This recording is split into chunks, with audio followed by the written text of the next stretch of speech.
Good morning. This has been a hectic morning. Let's all stand and sing together.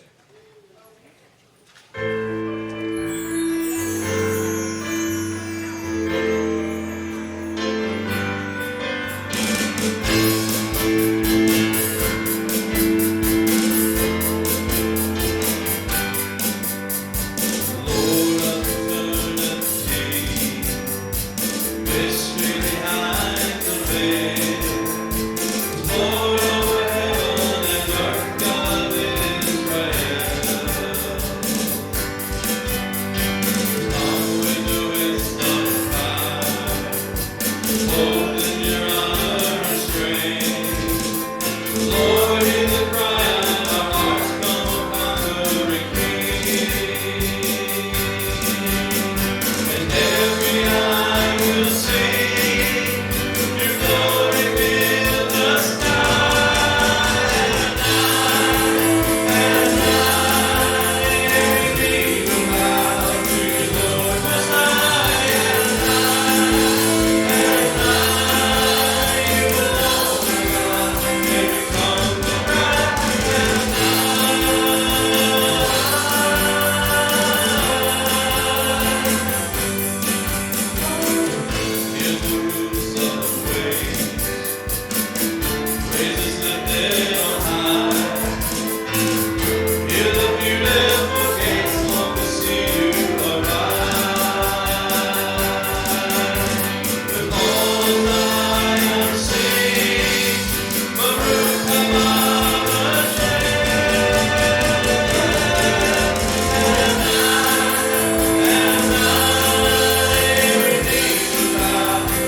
fate I tread, I know I am forgiven.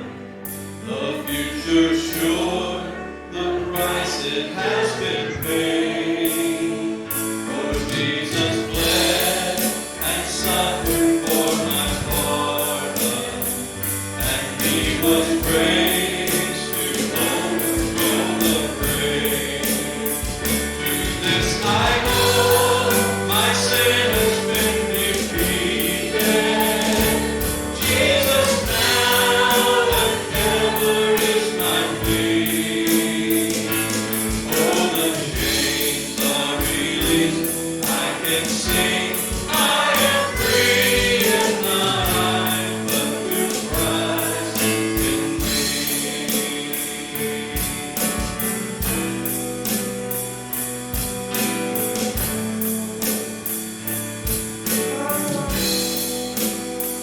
With every breath I long to follow Jesus, for He has said that He will bring me home. And day by day I know He will renew me until I sing with joy before the throne. This I know, my hope is only Jesus. All the glory evermore to Him. When the race is complete, still my lips shall repeat, yet not I, but through Christ in me. This I hold, my hope is only Jesus. All the glory evermore to Him.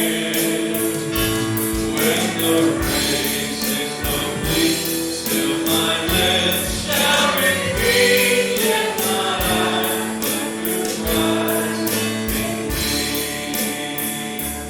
When the race is complete, still my lips shall repeat, yet not I, but through Christ in me. Yet not I, but through Christ in me. Yet not I, but through Christ in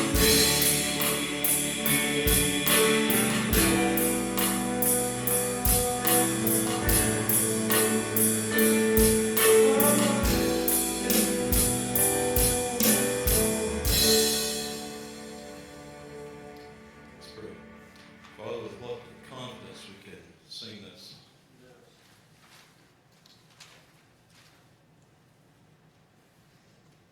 Father, no matter what this life may bring us, no matter what the world may throw at us, Lord, we can take great rest and confidence in knowing that you are our God. God, we can rest in you, knowing that when this race is complete, we can still be singing with joy, yet not I, but Christ in me. God, help us to worship you today. God, help us to help one another worship you today. God, help us to just put our attention upon you. God, help us as we look at your word. God, we look at it with great reverence. God, that we would look at it with great awe and expectation, believing that it is your word, not just the words of men. Lord, we worship you. Amen. You may be seated. Would ushers come this morning for the offering?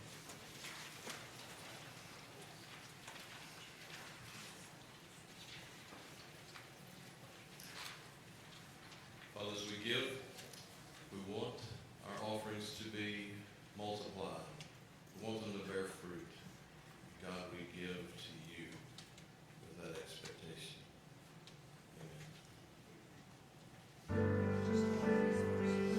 Amen.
kids class, for smaller kids, 4 to 9 or 12 or 53 or something like that.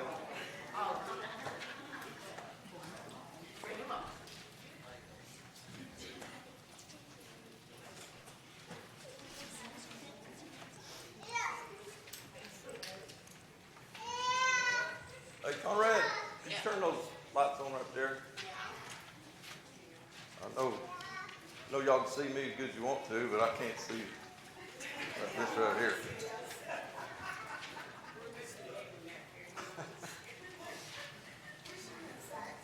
Oh. Daniel chapter 11. I'm going to finish up chapter 11 and begin chapter 12 this morning as well.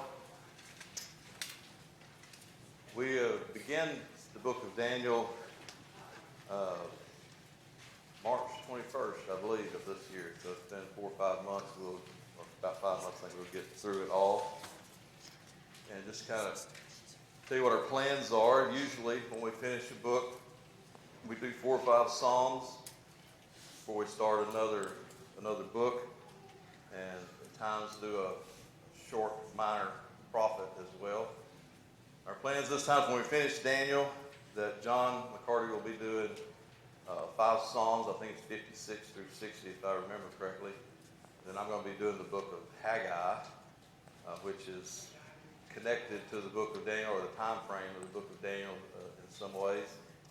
And then we're going to go to the Gospel of Luke in the New Testament. So you can see we'll be there for a year or two probably. So, that's the last gospel. We've done the rest of them. In fact, we'd like to put, counting Luke, 4 books having done the entire New Testament over the last 20-something years. So, anyway, today we're in Daniel, chapter 11. And I'm going to take probably half of our time just reviewing the book. Don't know if I ought to do that, but I want us to remember where we've been through the book. So if you have an outline, follow along. We're going to chase a rabbit for a little while on something there and hopefully find our way back to the trail. Daniel is one of the most attacked books in the Bible. Talked about that on the introduction several months ago. Do you remember why I made that statement, why that is a fact? That Daniel is one of the most attacked books in the Bible by those who oppose the scriptures or the book of Daniel. 2 reasons. Somebody name me one? Prophecy, because there's prophecy in the book. Some people just can't bear the thought that somebody would have the audacity to say what's going to happen before it happens and claim that it came from God Almighty. So they have to find other ways to get around that and to discredit that. That's one. The second one was miracles. All right, so prophecy and miracles that we see in this book are reasons that the book is attacked. Liberals need a late date for this book. Why is that? They want to say the book was written not in the 500s BC or the 6th century BC, but was written in the 2nd century BC. And why? So that all the prophecy, or most of the prophecy, or a lot of the prophecy that you see in the book will have already occurred. And it won't be prophecy. So they want to make the date for the book of that regard, for that reason. Their answer is that the book was written by some anonymous guy who pretended to be Daniel and just told a history story of the history of the world at that time and claimed it came from Daniel before it's written. Well, that's just awful nice, isn't it? People are getting paid to do this kind of garbage. They get paid to do this kind of garbage, and they get paid by supposedly Christian institutions. Anyway, one of the most attacked books because of its prophecy, because of its miracles. Now, I want to chase a rabbit just for a little bit. I want to make a couple of statements here. The first one is this: be careful what you label as miracles. that word is thrown around very loosely and lightly, even by Christians. I want to remind you of something. The world knows the definition of that word. They may use it frivolously as well. Somebody may be having a bad day and see a little butterfly floating by, and they say, "There's my miracle butterfly. You know, God has lifted me up," or "I feel better already because of the warm, fuzzy butterfly." What a miracle. What a frivolous way to use such a word as the word miracle. And yet those same people, when the church or Christians that claim to be Christians, claim that a miracle happened to them, whether it did or not, but they make that claim, all of a sudden they're honing in with demanding of you a very rigid definition of miracle, saying that's not a miracle. That doesn't have to be a miracle. It could have happened quite natural. And they're right a lot of the time. So my admonition to you is just be careful how you use that word. Don't give the world an opportunity that they are so eager to hang on to mock your faith because of the way you use that word. Next statement is this, that verifying a miracle is not evidence of a lack of faith. If someone says they think a miracle happened, and maybe to you, and you find yourself, if not necessarily doubting it, but wanting to be sure, that's not evidence of a lack of faith. It's common sense. All right, I'll give you a story that happened, or what I remember supposedly happening when I was a little boy, 8 or 10 years old.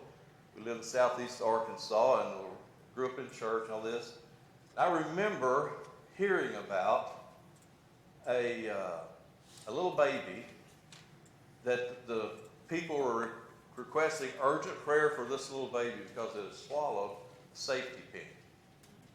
And I remember it being off of its diaper. But, you know, diapers were not back then like they are now. Everybody aware of that? Some of you don't even know that. They had safety pins, and you folded it up and you put the safety pin in. And occasionally, for every child, the inevitable would happen. The mom would stick the baby with the baby pin. All right? I suspect that my mother's, it might have been intentional. Yeah. You don't get quiet, I'm going to stick you with this. But regardless, they had safety pins. They were about that long. All right, so here's where this count comes, and I'm remembering this, and bear in mind, this is a memory of an 8-year-old child who may not have understood really everything properly and all that kind of stuff. What I remember is there was asking for prayer, for urgent prayer for this baby that swallowed a baby pin, a safety pin. I don't know if the safety pin was open. I don't know if it was closed. I assume and I remember thinking of it as being closed, but it swallowed the safety pin. And then a short time later, I don't know how much later, a day or two or a week or whatever, I think it was a pretty short period of time, word got around that the safety pin had disappeared. The safety pin was no longer in the baby. And they were claiming a miracle happened. Okay? It didn't poop it out. You know, they were checking, keeping up with that. It happened, it wasn't there. They had x-rays of it. And the x-ray showed the safety pin. A few days later, they have x-rays of it, and there is no safety pin to be found. Is that a miracle? I don't know what else you'd call it. X-ray machines, as far as I know, do not come with a button that you push that says insert image of safety pin onto x-ray. Okay? However, if it had been my child, I would have said, let's use a different machine and check this again. Is it because I don't believe? No. It's because I want to know. Now, there are some things that there's no other explanation for it. When you do everything you can to eliminate all the natural phenomena that could have occurred to explain this, sometimes there's no other explanation other than a miracle. But very often, there is. And we need to learn to be diligent as Christians to learn to recognize when something really is a miracle and not when it's a coincidence. Now, I'll tell you this. Every event that happens in this world happens from the hand of Almighty God. Okay? Me touching that right there comes from God's hand. Everything that goes on comes from God's hand and God's sovereign rule over this universe and this world. I believe that. But because everything happens from God's hand doesn't mean that everything is a miracle. God typically uses natural things and natural events to run the course of his world. All right. Remember those things. As we go through reviewing this book, I may not ask the question at every event that comes along, but you ask yourself the question either now or later, was this a miracle? All right? Or was this just the hand of God? We know it's going to be the hand of God, but was it a miracle? So let's review.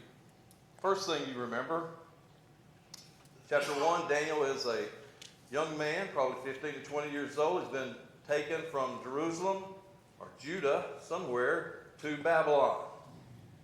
He is determined to be a skilled person. He's determined to be sharp and intelligent and have much promise to help Nebuchadnezzar in the rule of his kingdom, his nation. So he's placed in a fast track, you might say, to get somewhere. And he appeals to his superior to give them a different diet. Now, we may not think of that as a chancy thing or a risky request, but it probably was. All right, some of these guys may have just been looking for opportunities to make life hard for these slaves. That's what he was, for these captives. And yet, the guy we granted him his request. They give him a different diet, and after 10 days, whatever the time period was, they're obviously better looking. Their cheeks are a little rosier, they're a little pep in their step, or whatever the case may be, and it's obvious that there's an improvement. Is that a miracle? No. No miracle about that. My life would probably, my cheeks might be a little rosier if I did the same thing, right? All right? No miracle necessary to explain that. The hand of God in it? Absolutely. But no miracle. Number 2, Daniel relates the king's dream, interprets it. Remember this? King had a dream, and he was troubled by it, and he wanted to know the interpretation, but he knew the clowns that he usually asking stuff for were just going to tell him whatever they thought he wanted to hear, and so he forced them not only to interpret his dream, but tell him what the dream was to begin with. They said, oh gosh, nobody can do that. You're asking way too much. Nobody can do that. They finally called Daniel in, and Daniel does it. Daniel tells him the dream, and then tells him what it meant. Is that a miracle? No. No, it's not. That could have happened without anything contrary to nature occurring. Let me give you a modern example of an equivalent of that. 1 million or 2 million to 1 chances of winning Powerball. Whatever. You have 1 out of whatever it is, 200 million chances to win this, and somebody wins it. Is that a miracle? No, it's not. What's the chances of Daniel telling the dream right? It's astronomical chances. But there's nothing contrary to nature that does with God's hand in it. Absolutely. All right? Chapter 4. or three. Three men thrown into the fiery furnace, Shadrach, Meshach, and Abednego, thrown into the fiery furnace. They survived, not even a scratch on them, not even the smell of smoke on them. The fire is so hot that it killed and burned up and consumed the people who threw them in there. Not only is there three guys there, but the king sees the fourth one. He says he's likened to the Son of God. Is this a miracle? I don't see how it can be nothing but a miracle. Has to be a miracle, right? That God preserved them through this fire. Number 5, the king goes insane. Chapter 4 is a little different, if you remember. Chapter 4 is written by Nebuchadnezzar himself. First person Nebuchadnezzar speaking in Daniel chapter 4. And he has this dream. And he calls Daniel. Daniel asks or tells him the interpretation of the dream. And then a year goes by. We talked about what's going on during this year.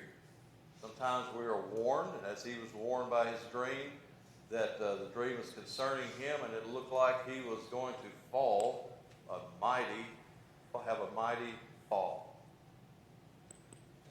But a year goes by, and like most of us, I'm warned about something, and if the omen doesn't happen very shortly, I tend to think it may not happen at all, so I get a little lax and a little lax. That's the way, kids are. You threaten them to do this again, you're going to do something, and he didn't do it last time, and he didn't do it this time, and it's been not 5 minutes, but it's been 5 days, and next thing you know, it's been a month, and the next thing you know, they're just right back doing what they're doing. Same thing with Nebuchadnezzar. And one night he's walking, you remember, standing on his the palace on the wall, and he's looking at his king. Remember what we talked about? The city of Babylon. 15 miles square. It's 144,000 acres. Walls around the entire city, 350 foot tall. 87 feet wide. You could race 6 chariots side by side on the top of this wall. 100 gates going into the city around it. When they were placed strategically, where when the sun shone on, they looked like liquid fire, here it said. Miles and miles of murals painted 100 feet tall or more along the walls in the city, betraying the history of Babylon. Nebuchadnezzar standing there taking all of this in one night, thinking to himself how great he was. Admiring not just the city, but admiring himself. The scripture says while the word was in his mouth, judgment fell. And he goes insane and is treated as an insane man. I'm sure he's looked after. We talked about all that. I'm not going to go through all that again. Was there a miracle there? Not necessarily. God's hand sure struck him insane. But people go insane all the time. God's hand definitely was there. God's hand was definitely there to give him the sense to repent of his sin. We go on, chapter 5, handwriting on the wall. Remember, I gave the title of that sermon, October 29th, 539. There are scholars who are adamant that they can know enough of history they can place the exact date on that. Whether that's the case or not, I don't know, but I'm sure it's very close. You're standing sitting in a banquet hall, thousands of people there, and suddenly a hand appears, scratching in a message on the wall. Is that a miracle? I would have to think so. Maybe it's just how I envision that taking place, but I don't think he had a magic marker. All right, I don't think he had a paintbrush. It says his hand was there. I envisioned that as You can hear the plaster as it's scratched in the wall. Maybe not, but I got a good imagination. All right? So it's there. That night, Belshazzar, as Daniel told him, this was perhaps the most, Daniel's 80 years old by this time. This is perhaps the most bold and forthright text that we hear coming from Daniel to his superior. He tells Belshazzar, he says, God, you know the story of how God humbled your father. I think it was his grandfather, Nebuchadnezzar. And yet you've learned nothing from it. This is my paraphrase, obviously. You learned nothing. This night, your soul will be required of you. This night is it for you. And all the while all this is going on, the Persians and the Medes have diverted the Euphrates River, and they're coming in under the wall. And within hours, Belshazzar is dead. We see Daniel in the lion's den, chapter 6. The king finds him there the next morning, still there. Is this a miracle? It said God closed the mouths of the lions. Is that a miracle? Not necessarily. Lions can keep their mouths shut. Lions can open their mouths. Lions can eat. Lions can refrain from eating. Lions can be aggressive. Lions can refrain from being aggressive. It's not necessarily a miracle that Daniel survived the night with the lions, but it definitely had God's hand. Right? Now you tell that story, present it as a bona fide miracle to the world, and they're going to tell you just what I told you. Who says that's a miracle? Just because he didn't eat him doesn't mean it's a miracle, and they're right. But we do know God closed the mouth of the lion. And then, after chapter 6, something changes. Because the things that happen from here on are not necessarily in chronological order. The very first one we see is going to back up and occur before some of the events we just talked about here. So why are they different? Why are they suddenly not in chronological order?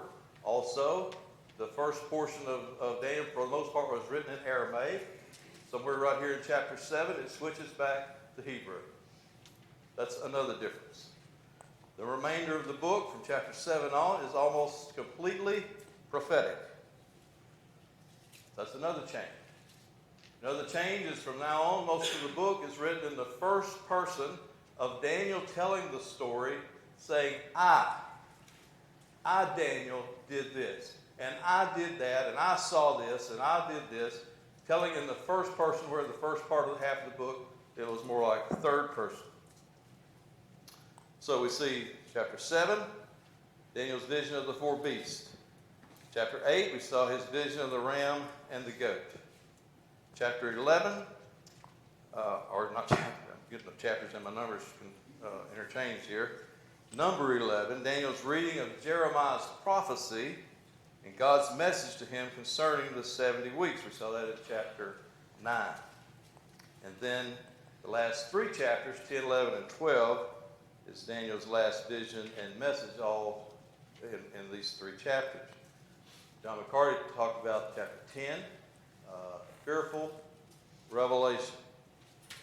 The revelation that Daniel saw and how it terrified him, and his reaction several times through that vision that he had to the vision. And then chapter 11, last week, we looked at the first 35 verses, a detailed prophetic message. The first 35 verses of chapter 11, I did not realize until the last few weeks of just how much information was given there. And I brought, if you were here last week, I had a 4-page handout of the text in one column and the historical events in another. You can see how they run parallel. And we're not talking about one or two things. We're talking about hundreds of things that are historically recorded that very easily you would almost have to conclude that are prophesied in Daniel chapter 11, the first 35 verses. I've got about 10 more copies of that down front. If anybody wasn't here, didn't get one last week, or wants another one, or whatever, they're here, just get it after church, you would. But here's an important point. Both liberal scholars and believers alike. Notice I count that as two different distinct groups. You notice that? Liberal scholars and believers alike, both of them acknowledge that the history that you'll see on that outline is the same history that you read in the text. The difference is this. The liberal scholars will say that it was written 200 years after that, and it's just, like I said before, some anonymous guy write history claiming he was Daniel. But it's interesting that hardly no one, in fact, I haven't read of anyone who says that's not the history. It is so much there that parallels what you read in the text that you just have to be, I won't say a complete idiot, but I guess I'll just say a complete idiot to not see that. All right. If you don't see it, I'm sorry. I should have called you an idiot. Should have told you that. Anyway, then we get to verse 36. And that's where things change. Because some people say that this is a jump from, 200 BC or 160 BC, wherever the time frame was, to the end of time. That it's not even there yet. We're not even there yet. The end of time when God comes, when Jesus comes again to the earth as judge. Some say it's a jump to there. Other people say, no, it's just a continuation of what you read. Continuation of the history. So which is it? And it's interesting that some of this historical evidence that was so abundant in the first 35 verses tends to kind of thin out. There's not quite as much evidence to back up some of these next few things here. There is some, but not a whole lot. And there are statements there that you just can't make fit in those days. Now, verses 1 to 20 in chapter 11 gives us a history from the time of Daniel up to Antiochus Epiphanes, to his rule. Now, I don't know how you pronounce that guy's name. I'm tempted just to call it Andy. All right? Andy. Antiochus, some people say it's Antiochus, some people say Antiochus, some people say Antiochus. I will say it probably none of those three ways. Those are all three that's acceptable, but I tend to say things different every time I say them if it's got over about 8 letters. So don't tell how I'm going to say it, but I'll start out by saying Antiochus. Okay? Antiochus, Epiphanes. History of the world is given from verses 1 to 20 up to him, up to Andy. All right? Verses 21 to 35 tell us some of his activities, the coming activities, which is written as coming because it was written before it happened, of Antiochus Epiphanes, who shows what a violent person, king, this guy was. He only ruled from 175 to 164 BC, 11 years, which is a short time. Yet he left a weight of evil trailing behind him that it's hard to match. I told you last week that his rule and his reign, as far as compared to the world, was a tiny little blip. Hardly noticed as far as the world goes. But the reason it is so prominent in Christian circles, and even more prominent in Jewish circles, is because it touched their life. It didn't matter a whole lot to the people in South America, but it did to those in Palestine. We saw this war ongoing war between two of Alexander the Great's successors. One Ptolemy was king or ruled the section of Egypt, and Antiochus' ancestors ruled a part of Palestine or Syria. Palestine was right in the middle of that, and they were continually fighting one another, trying to get control, more control, dickering this and that, and Palestine was caught in the middle. And they received the brunt of a lot of these two kings' anger toward one another. Their land was ripped apart by the wars raging between these two groups. And somewhere along the line comes Antiochus' Epiphany. Beginning in verse 36, things change regarding the unity that different Bible scholars have concerning these prophecies. All right?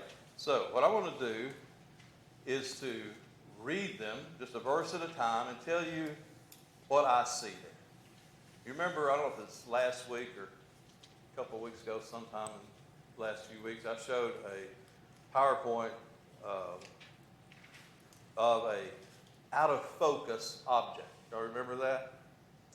And the point that I made was a coin, and as I showed you different images that were gradually more in focus, eventually you were able to recognize what it was.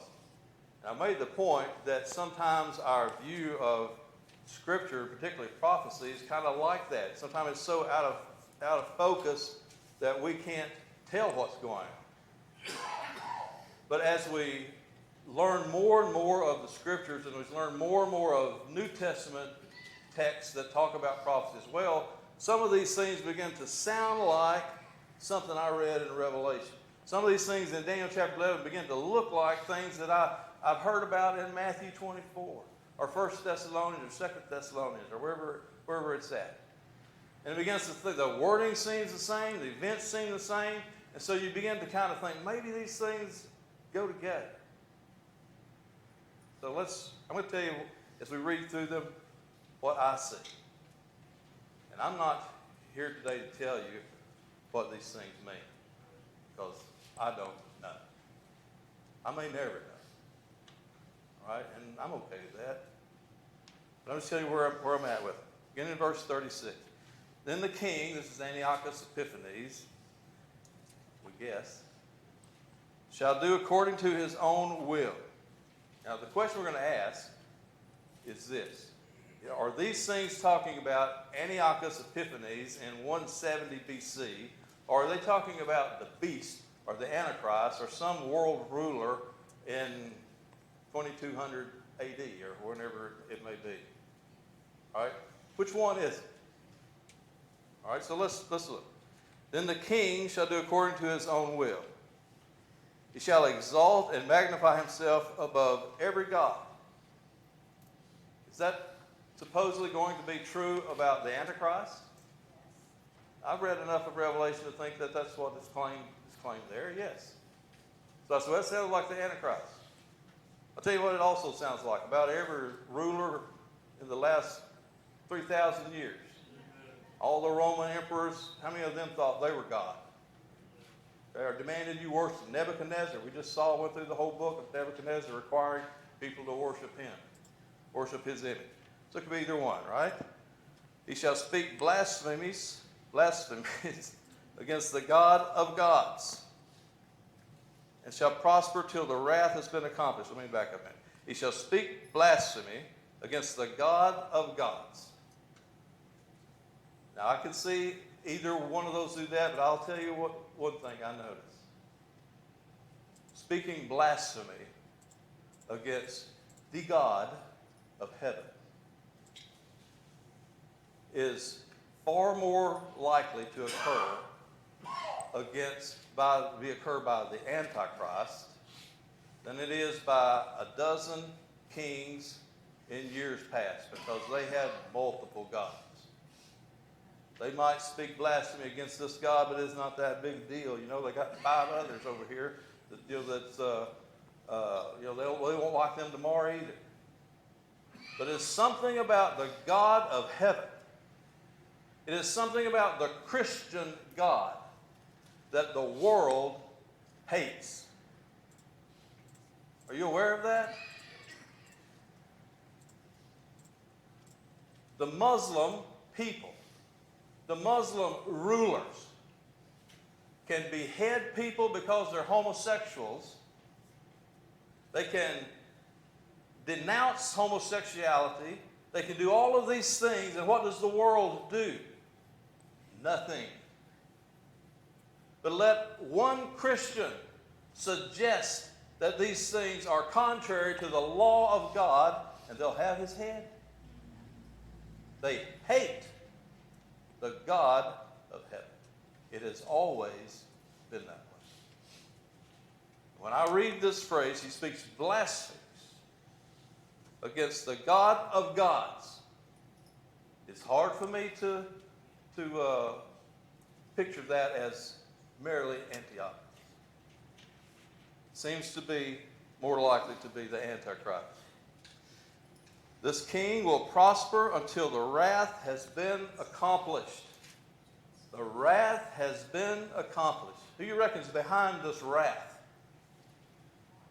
I would say God. I would suggest God. It might be some of his earthly enemies, but I think probably God. Has been accomplished. For what has been determined shall be done. We've seen a phrase similar to that more than once in the last 2 or 3 weeks. What has been determined shall be done. This is obviously a statement reflecting on what God himself has decreed is going to happen. What God has determined is going to be done. Verse 37. He, this king, shall regard neither the God of his fathers nor the desire of women. What in the world is that? I didn't mean you to answer.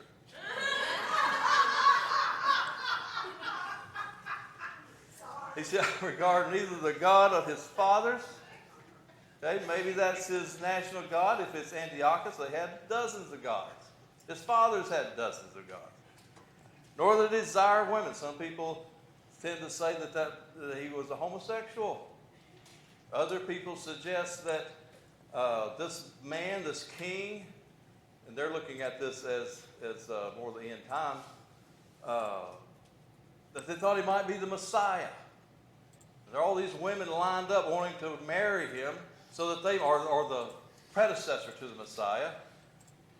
Women lined up wanting to marry this guy so that they might be the mother of the Messiah. Now that's pretty far-fetched, but maybe so. I don't know what that means. Okay, chalk that up for one. I don't know. Okay. Nor regard any god, for he shall exalt himself above them all. So this took us 2 verses, pretty well hone in on this guy. Thinks a lot of himself. He thinks he's God. There's no other. Verse 38. But in their place he shall honor a God of fortresses, and a God which his fathers did not know he shall honor with gold and silver, with precious stones and pleasant things. Now in my mind, this sounds more like Antiochus than it does the Antichrist, because it doesn't sound like anything that I can remember regarding end times there. Verse 39. He shall act against the strong fortresses with a foreign god, which he shall acknowledge, and advance its glory. He shall cause them to rule over many, and divide the land for gain. Now this is a reference, I believe, to this king, this ruler, whoever he is, buying friends. Y'all ever heard of nations buying friends? Like maybe the United States, for instance. All of the foreign aid that we give these countries, all we're doing is buying friends. All right? That's a bad way to have to get your friends, isn't it? Buy your friends. This is probably what's happening here. This guy is taking loot, taking spoil, plundering other countries, and to get someone to be his friend, to back him up, to support him, he gives them loot. He gives them bounty. Verse 40, at the time of the end, there's that phrase. That rings a bell of tomorrow sometime, doesn't it? The king of the south, and that doesn't. That reminds me of what we just read in the whole first 35 verses of the chapter. There's a war between the king of the south and the king of the north. So take your pick. Shall attack. King of the south shall attack. And the king of the north shall come against him like a whirlwind. Come against who? Antiochus or the king of the south? I don't know. With chariots, horsemen, with many ships, he shall enter the countries, overwhelm them, and pass through. So you're seeing a war going on there. Verse 41, he shall also enter the glorious land. This is a phrase, or maybe the beautiful land, you may read. That's a reference to Jerusalem and the area around Jerusalem. I'm not sure anywhere else in the Bible, but probably it is, that Jerusalem is called with that terminology. Many countries shall be overthrown, but these shall escape from his hand. Edom, Moab, and the prominent people of Ammon. All right, as far as I know, probably these three countries are not named as such today, and I doubt if they will be anytime in the future. Perhaps they were in Antiochus' day. So to me, this leans toward a fulfillment back then. He shall stretch out his hand, verse 42, against the countries, and the land of Egypt shall not escape. He shall have power over the treasures of gold and silver, and over all the precious things of Egypt. Also the Libyans and the Ethiopians shall follow at his heels. Now notice verse 44. But news from the east and the north shall trouble him. Therefore he shall go out with great fury to destroy and annihilate many. He shall plant the tents of his palace between the seas and the glorious holy mountain. Yet he shall come to his end, and no one will help him. So, what I'm reading and picturing in my mind happening, this guy is waging war in the area of Egypt, Ethiopia, Libya. And word comes to him of some trouble going on from back toward Palestine and the north and east of there. He goes back there and he plants his tents. He makes his home in the area close to Palestine, close to Jerusalem.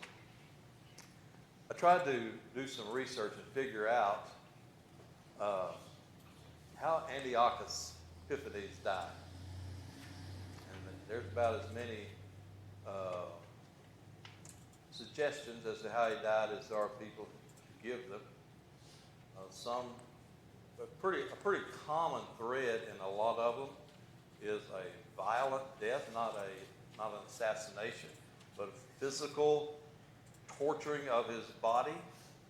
The people that he was supposedly his subjects all around different countries began to reject and rebel against his authority. It seemed like everywhere he went, he faced trouble, and his rage and his anger and his violence just built and built and built. And supposedly there was a disease of his bowels that tormented him. I don't know what it was, but it seemed like his death was a gruesome thing. But then we come to chapter 12. This is the same context. Remember, don't worry about the chapter division. Keeps going. At that time. What time is that? The time we just talked about. Where he goes to see this trouble, and he plants his tents between the sea, the Mediterranean Sea, and the glorious mountains of Jerusalem. He shall come to his end. No one will help him at that time. Michael shall stand up. Who is Michael? He's the angel that we've seen in the previous chapter or two. The great prince who stands watch over the sons of your people. To me, that's a hard phrase to get away from. That Daniel's, what he's seeing there is referenced repeatedly to this being something for your people. Maybe I'm making too much of that. I don't know. There shall be a time of trouble, such as never was since there was a nation even to that time. That's saying a lot. That's saying a lot for any point in history to say what's going on in that place is so terrible. It's the most awful thing that's ever been in the history of the world anywhere. I doubt if that could be said of anything that Antiochus Epiphanes did in 160 or 170 BC. Lots of folks endured stuff just like that around this world. So all of a sudden, in my mind, I'm having trouble putting that in Antiochus' day. Okay, up to this point, I've started out in my mind pretty much looking at things as we read them, as this happened in Antiochus' day. It very well easily could have happened in Antiochus' day. And now we're getting to here, and I'm having hard trouble making anything fit in his day. Everybody kind of follow that? Okay. Chapter 12, we're still in verse 1. And at that time your people shall be delivered, everyone who is found written in the book. I don't know of any other book that fits that other than the book that God has written to keep a record of people in it that we see in Revelation.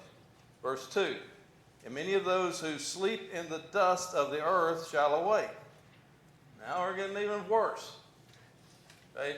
I don't know of any time in history in Antiochus' day. I think if this happened in Antiochus' day, somewhere somebody would wrote that down.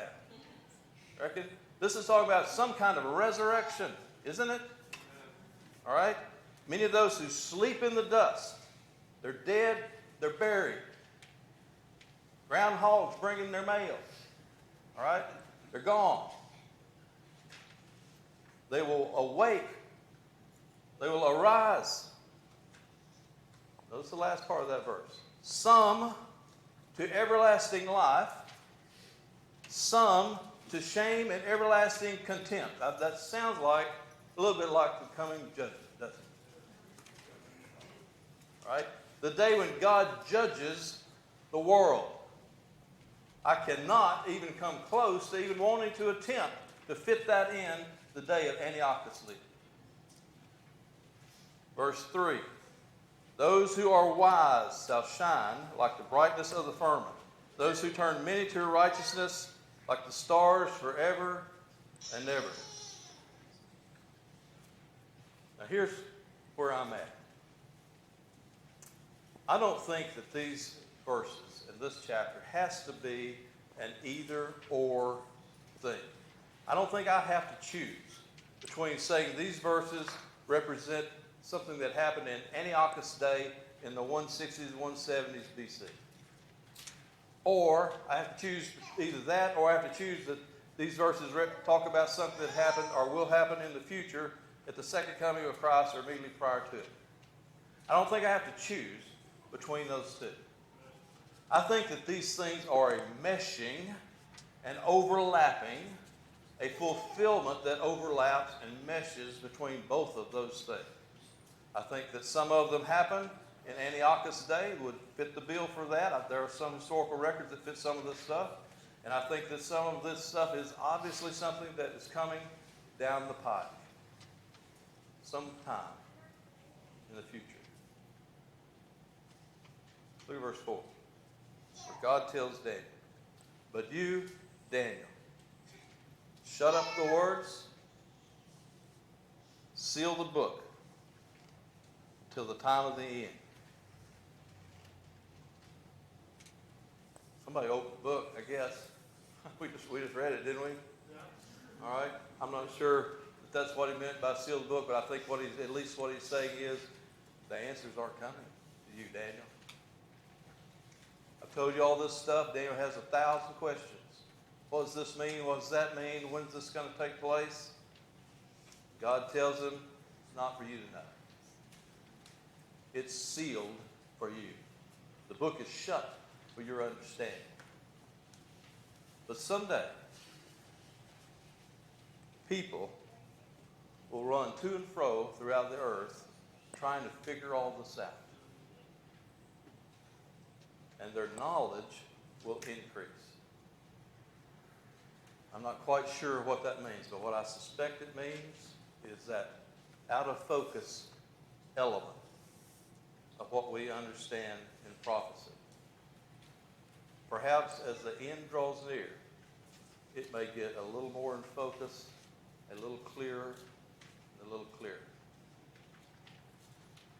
You know, I've been in church, I've been hearing about prophecy, these things for all my life. I'll tell you, the Christian church has buried several antichrists. You know what I mean by that? The church has declared this person is the Antichrist. Only to 10 years later, he dies. Wasn't him. Some other evil person comes along, or someone who seems to fit the bill. Maybe this is the Antichrist. 5 years later, we're throwing dirt on his grave. He's gone. I don't know. In case you're wondering, you don't need. All right, you don't know. We don't know. There's a verse in Psalms that asks a question. You're familiar with it, I'm sure. It says, if the righteous, or if the foundations be destroyed. If the foundations be destroyed. What if the foundations of our Christian world, our Christian community, what if they are taken from us? What if they are snatched away? What if they are violently seized and we are left without some of the things that we hold dear to our faith? The foundations be destroyed. Here's the question. What will the righteous do? Someone has given a very simplistic answer, yet the most accurate answer you can come up with. The foundations be destroyed. What will the righteous do? Keep on being righteous. All right? No matter what the future holds for us, no matter how close or how far away we are from the end, let's devote ourselves to continuing to be righteous, to love God and to seek Him with all our heart and mind. Can we do that? Tim, I forgot to ask you to do share time. Can you do share time? Let's pray. God, we thank you for your word. God, thank you for the trust that we can have in it as we do in you. God, grip us with your sovereign rule over our lives. Let us not fear. Let us not be afraid. But let us walk with our shoulders back, our heads up, and our eyes upon you. Amen.